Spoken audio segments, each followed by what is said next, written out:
حضرت مرزا مظہر جانے جانا فرماتے ہیں کہ بارش ہوئی تھی تازی تازی، دلی میں تازی تازی بارش ہوئی تھی.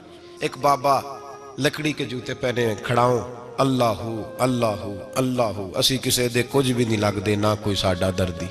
بابا مست ہو کے جا رہا، اللہ اللہ کرتا جا رہا.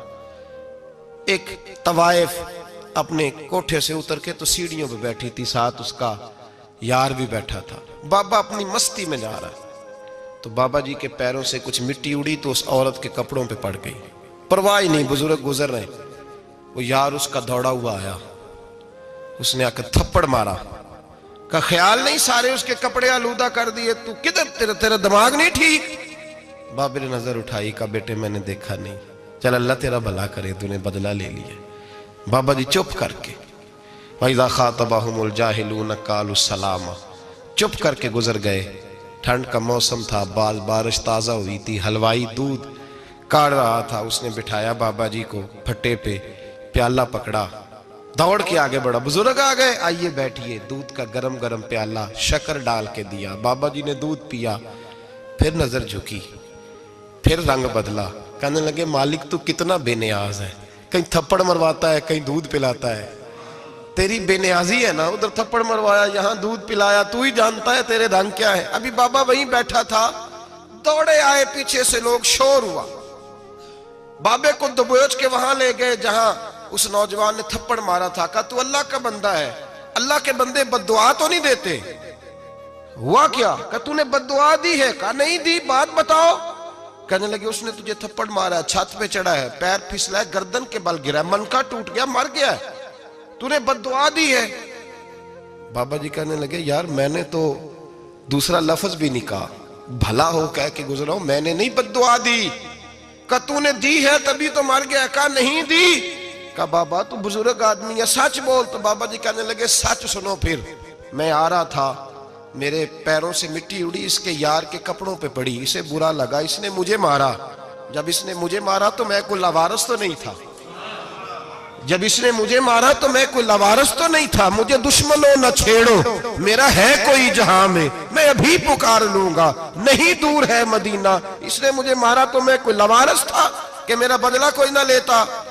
اس نے مجھے مارا ہے تو میرے یار کو برا لگا تو اس نے اسے مار دیا ہے، میری تو غلطی کوئی نہیں. یاروں کا جھگڑا ہے، یہ تو دوستوں کا جھگڑا ہے، یہ تو یاروں کا جھگڑا ہے، کوئی غلطی نہیں میری، کوئی غلطی نہیں. خش خش جنہ قدر نہیں میرا، اے میرے صاحب نو وڈیاں، میں تے گلیاں دا روڑا کوڑا، میں گلیاں دا روڑا کوڑا. میں نو محل چڑھایا ہے سائیاں، میں نو محل چڑھایا ہے سائیاں. فرمایا اس نے مجھے لاوارث سمجھا تھا کہ تھپڑ مار کے گزر جائے، میرا کوئی پوچھے گا ہی نہیں. میرے رسول پاک علیہ السلام کے بارے میں رب فرماتا ہے ابھی میں تو تیرے ہوتے ہوئے کافر کو سزا نہیں دیتا کہ تو موجود ہے. یاد رکھیں حضرت فضیل بن عیاض فرماتے ہیں ایک جوان تھا، مسجد میں آیا، لوگوں سے کہنے لگا روٹی کھلاؤ. کسی نے توجہ نہ کی. اس نے کہا میں رب بتانے والا ہوں، میری طرف دیکھو تو صحیح. کسی شخص نے خیال ہی نہ کیا. پھر اس نے کہا یار تھوڑا سوچو. نمازیوں سے کہا، اہل علاقہ سے کہا، انہوں نے کہا تیری طرح کے بڑے درویش دیکھیں. مسجد کے محراب میں وہ رب کریم کا بندہ انتقال کر گیا. جب فوت ہو گیا نا، لوگوں کا مزاج ہے، بیمار کو دوائی نہیں دیتے، جنازے پہ وقت پہ پہنچ جاتے. جب کوئی گر رہا ہوتا ہے تو سہارا کوئی نہیں دیتا، جب کوئی گر جاتا ہے، ٹانگ ٹوٹ جاتی ہے تو تیمارداری کو زمانہ پہنچ جاتا ہے. اور بزرگ وہ نوجوان اللہ کا نیک بندہ مسجد کے محراب میں فوت ہو گیا. حضرت فضیل ابن عیاض کہتے ہیں امام صاحب نے اعلان کیا چندہ دو، کوئی لاوارث فوت ہو گیا، کفن دینا. چندہ کٹھا ہوا، کفن خریدا، جنازہ پڑا. عشاء کے بعد دفن کر کے آئے. فجر کی نماز کے لیے جب امام اور مؤذن مسجد میں آئے تو چیخیں مارنے لگے، تڑپنے لگے. دور دور تک آوازیں پھیل گئی، دنیا دوڑی آئی. کیا ہوا؟ کہنے لگے وہ جو تم نے کفن پہنایا تھا وہ یہاں پڑا ہوا ہے، اور دیکھو کفن پہ تحریر لکھی ہے. تحریر کیا ہے؟ عرش کے مالک نے فرمایا میرے دوست نے روٹی مانگی تم نے دی نہیں، اس نے تمہیں میرے قریب کرنے کے لیے اپنی طرف توجہ کرائی، تم نے کی نہیں. اور میرا یار تمہارے کفن کا محتاج تھا، سنبھال کے رکھو اپنا کفن، میں نے اسے جنت کا لباس عطا فرما دیا، سنبھال کے رکھو. یہ کوئی لاوارثوں کا ٹولہ ہے؟ یاد رکھیں جو وارث والے ہیں، وارث والے ان کا رنگ اور ہے، جو ماننے والے ہیں ان کا مزاج اور ہے۔ اپنی زندگی لوارثوں کی طرح نہیں گزارے، تھوڑا سا ادھر گیا تھا تو پھر تھوڑا سا ادھر گیا تھا تو تھوڑا سا، یہ کیا بات ہوئی، یہ کیا بات ہوئی؟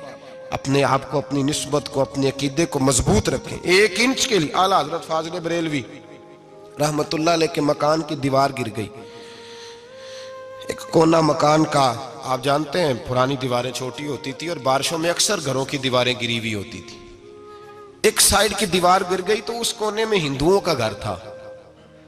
اب مستری صاحب رات کو آئے، ان سے بات ہوئی تو کہنے لگے سویرے کام شروع کروں گا۔ کہا 1-2 صاحب نے کہ ہندوؤں کا گھر ساتھ ہے اور وہ دشمن بھی بڑے زیادہ ہیں، تو رات کو ہی ہو جائے۔ کہنے لگا جی نہیں، میری مجبوری ہے، مزدور کہاں سے لاؤں گا، بڑے معاملات ہیں، سویرے شروع ہوگی۔ اب رات کو مولانا ظفر الدین بہاری علیہ رحمہ کہتے ہیں بچے مدرسے کے، باقی سارے لوگ، سب کو جمع کیا گیا، چونکہ اس طرف سے تھوڑا خطرہ تھا ہندوؤں کی جانب سے۔ کہا جناب یہ بڑے دشمن ہیں اسلام کے، تو اس طرح کرو کہ 2-3 بچوں کی ڈیوٹی لگائیں یا کچھ لوگوں کی یہاں رات کو پہرا دیا جائے، ٹھنڈ بھی بڑی زیادہ تھی، کھڑا ہونا بھی مشکل تھا۔ اعلیٰ حضرت رحمت اللہ علیہ عشاء کی نماز کے بعد جلدی حجرہ خاص میں تشریف لے جاتے تھے۔ اس رات جب دیکھا نا باہر شور ہو رہا ہے تو اسی طرح سر پہ ایک رومال لپیٹا تو باہر آ گئے، کہنے لگے کیا شور ہے؟ کہا حضور سردی ذرا زیادہ ہے تو یہاں کسی کی ڈیوٹی لگانی ہے پہرے کی۔